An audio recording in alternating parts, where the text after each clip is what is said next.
dengan NIM 20202074 Prodi Pendidikan Biologi, Fakultas Ilmu Tarbiyah dan Keguruan Windradi Kota Palembang. Baiklah, di sini saya akan menunjukkan video metodologi pembelajaran melalui model pembelajaran decision making dengan materi sistem ekskresi pada manusia. Saya di sini akan berperan sebagai guru biologi dari kelas 8 SMP Negeri 1 Muara II Kisam, dan teman-teman saya akan berperan sebagai peserta didik dari SMP Negeri 1 Muara II Kisam. Sekian, selamat menyaksikan.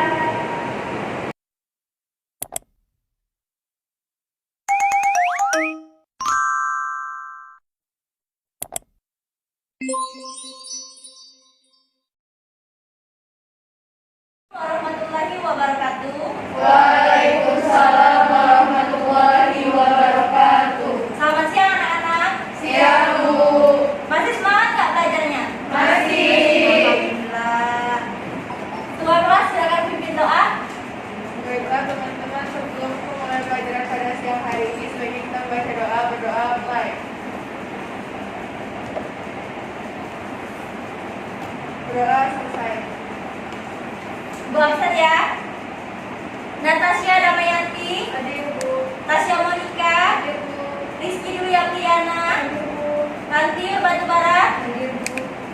Anissa Salsabila Mirta, Hadir, Bu. Cynthia Pratiwi, Saya, Bu. Mirta Hurjana, Hadir, Bu. Sinta Dwi Mandariuni, Hadir, Bu. Esa Agustina, Hadir, Bu. Gita Umaro. Hadir, Bu. Oke, datang semua ya.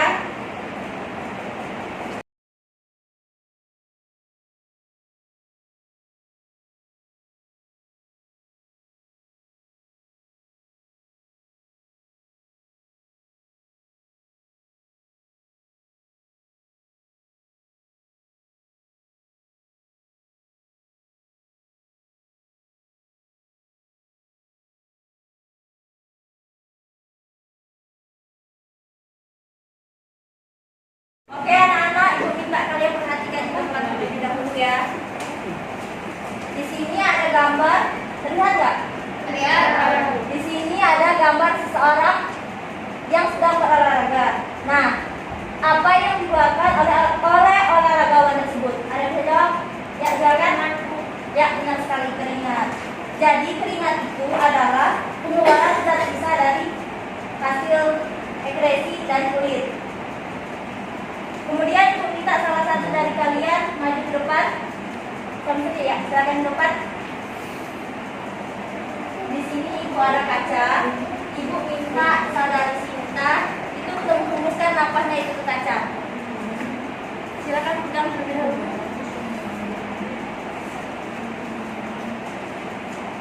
Silakan ambil lagi. Apa yang dikeluarkan oleh Sinta? Mengembun.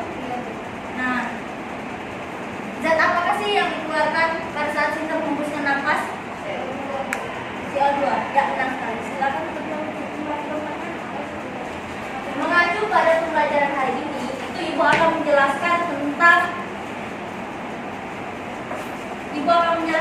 sistem ekskresi pada manusia. Itu yang pertama itu ada kulit, kemudian paru-paru, kemudian itu ada pratikutnya nanti itu tentang sistem metabolisme yang dihasilkan oleh paru-paru. Sebelumnya ibu minta kalian untuk membagi kelompok terlebih dahulu. Nah, setiap kelompoknya itu terdiri dari 5 orang dan ibu minta kalian itu terbagi menjadi 2 kelompok saja ya. Silakan bagi kelompoknya.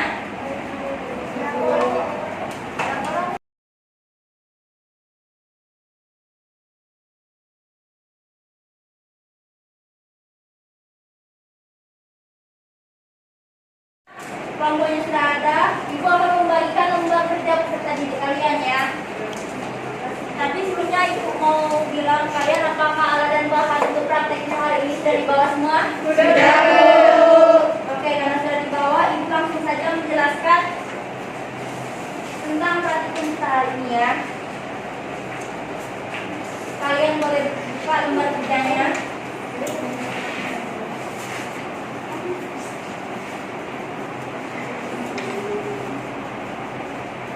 Hari ini kita akan mempelajari tentang percobaan sisa metabolisme yang diekspresikan itu melalui paru-paru. Nah, adapun alat dan bahannya, yang pertama itu ada 200 ml air kapur, 1 buah sedotan, 1 buah cermin, 1 buah gelas kaca, atau bisa jadi aqua. Kemudian untuk langkah-langkahnya itu, hembuskan napasmu pada cermin, lalu amatilah apa yang terjadi pada cermin tersebut. Kemudian, siapkan 200 ml air kapur, lalu masukkan ke dalam gelas. Nah, setelah dimasukkan, kita siapkan sedotan, lalu kita tiup air kapur secara perlahan. Hati-hati ya, jangan sampai air kapur tersedot atau terminum. Kemudian, amatilah perubahan yang terjadi pada air kapur. Nah, di sini ada pertanyaannya. Pertanyaannya itu yaitu yang pertama, ketika kamu menghembuskan napas pada cermin, apakah yang terjadi? Kemudian berdasarkan peristiwa tersebut, menurutmu apakah zat yang dikeluarkan pada saat kamu menghembuskan napas? Yang kedua, pertanyaannya itu, ketika kamu menghembuskan napas pada air kapur, perubahan apakah yang terjadi pada air kapur tersebut? Menurutmu, mengapa hal tersebut dapat terjadi? Kemudian yang ketiga, itu ada zat apakah yang diperlukan oleh tubuh pada saat bernapas dan zat apa yang dikeluarkan olehnya. Oke, sudah paham semua? Paham. Oke. Ibu minta kalian kerjasama dan berhati-hati ya. Silakan lakukan praktikumnya. Kemudian ibu lupa. Di sini ada lembar kerja, yaitu latihan yang pertama. Latihannya beri keterangan nama bagian kulit yang diberi nomor. Ini yang diberi nomor, kalian beri keterangan. Kemudian nama bagian-bagian paru-parunya. Ini setelah praktikum, kalian jawab ya. Oke.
Siapkan 200 ml air kapur, lalu masukkan ke dalam gelas. Ketika kamu menghembuskan napas pada air kapur, perubahan apakah terjadi pada air kapur? Menurutmu apa hal tersebut? Jadi air kapurnya menjadi ketutup.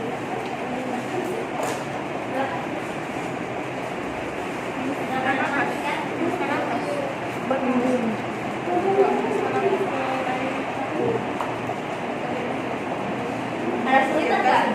Air kapur secara perlahan.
Kelompok siapa yang ingin mempresentasikan duluan? Oke, silakan. Baiklah, kami dari kelompok pertama ingin mempresentasikan hasil praktikum dari kelompok kami. Adapun tujuan dari praktikum tersebut adalah percobaan usaha metabolisme yang diekspresikan melalui bahan A. Alat dan bahan 1. 200 ml air kapur 2. 1 buah sedotan 3. 1 buah cermin 4. 1 buah gelas kaca. B. Langkah-langkah 1. Hembuskan nafasmu pada cermin lalu amati apa yang terjadi pada cermin tersebut. 2. Siapkan 200 ml air kapur lalu masukkan ke dalam gelas. 3. Siapkan sedotan lalu tiup air kapur secara perlahan. Hati-hati jangan sampai air kapur tersedot atau terminum. 4. Amati perubahan yang terjadi pada air kapur tersebut. Pertanyaannya, 1. Ketika kamu menghembuskan napas dalam keadaan cermin, apakah yang terjadi? Berdasarkan peristiwa tersebut, menurutmu apakah zat yang dikeluarkan pada saat kamu menghembuskan napas? Jawaban dari kelompok kami yaitu peristiwa yang pada saat menghembuskan napas di cermin yaitu mengembun. Karena pada saat itu zat yang dikeluarkan dari hidung bentuknya berupa gas, lalu pada saat dibaca terdapat basa-basa atau air sehingga disebut mengembun. Zat yang dikeluarkan adalah zat gas. Kemudian pertanyaan kedua, ketika kamu menghembuskan napas pada air kapur, perubahan apakah yang terjadi pada air kapur? Menurutmu mengapa hal tersebut dapat terjadi? Menurut kelompok kami, air kapur menjadi keruh. Hal itu terjadi karena kita menghasilkan gas karbon dioksida CO2 bereaksi dengan gas CO2 menjadi CaCO3 sehingga air menjadi keruh. Sudah. Oke, selanjutnya kelompok kedua. Baiklah, kami akan melaporkan hasil dari diskusi praktikum kami. Yang pertama, tujuan kami adalah percobaan usaha metabolisme dan diekspresikan melalui paru-paru. Di mana alat dan bahan itu 200 ml air kapur, 1 buah sedotan, 1 buah cermin, 1 buah gelas kaca. Langkah-langkahnya itu hembuskan napas pada cermin, lalu amatilah apa yang terjadi pada cermin tersebut. Yang kedua, siapkan 200 ml air kapur, lalu masukkan ke dalam gelas. Yang ketiga, siapkan sedotan, lalu tiup air kapur secara perlahan. Hati-hati jangan sampai air kapur tersedot atau tertutup. Yang keempat, amati perubahan yang terjadi pada air kapur tersebut. Yang kemudian, hasil dari jawaban pertanyaan kami yaitu apa yang menyebabkan ketika kami menghembuskan napas pada cermin, apakah yang terjadi? Berdasarkan hal tersebut, ingat apakah zat yang dikeluarkan pada saat kamu menghembuskan napas? Jawabannya, peristiwa pada saat menghembuskan napas di cermin yaitu mengembun. Karena pada saat itu, zat yang dikeluarkan dari hidung itu bentuknya berupa gas. Lalu pada saat dibaca terdapat basa-basa atau air sehingga disebut mengembun. Zat yang dikeluarkan adalah zat gas. Yang kedua, ketika kamu menghembuskan napas pada air kapur, perubahan apakah yang terjadi pada air kapur? Menurutmu, mengapa hal tersebut dapat terjadi? Jawabannya, air kapur menjadi keruh. Hal ini terjadi karena kita menghasilkan gas karbon dioksida atau campuran CO2 bereaksi dengan gas CO2 menjadi CaCO3 sehingga air menjadi keruh. Pertanyaan ketiga, zat apakah yang diperlukan oleh tubuh pada saat bernapas dan zat apa yang dikeluarkan? Jawabannya itu pada saat bernapas kita memerlukan oksigen dan yang dikeluarkan adalah karbon dioksida. Sekian, terima kasih. Oke, karena kalian sudah mempresentasikan hasil dari diskusi percobaannya, Ibu minta siapa yang bisa memberikan kesimpulan dari hasil presentasi kalian tadi. Ada yang bisa? Silakan memberikan kesimpulannya, Sinta. Jadi kesimpulan dari praktikum yang telah kami lakukan tadi yaitu zat sisa yang diekspresikan paru-paru adalah karbon dioksida dan uap air. Ya, benar sekali. Oke, Ibu akan menjelaskan sedikit tentang paru-paru dan juga tentang kulit. Itu benar sekali bahwa zat sisa yang dihasilkan oleh paru-paru itu adalah karbon dioksida dan uap air. Nah, kemudian kulit ini fungsinya itu sebagai organ ekskresi dan juga kulit juga itu berfungsi sebagai alat indera peraba dan juga perasa. Nah, untuk paru-paru ini fungsinya selain sebagai zat sisa yang dihasilkan oleh paru-paru itu adalah karbon dioksida dan uap air. Nah, fungsinya itu untuk melakukan respirasi atau pernapasan. Paru-paru ini juga berperan sebagai organ ekskresi karena hasil respirasinya yakni berupa CO2 dan buang air. Oke, terkait materi dalam percobaan kita hari ini, apakah dari kalian ingin bertanya atau ada yang belum paham? Tidak ada. Insya Allah paham. Paham dulu. Alhamdulillahirabbil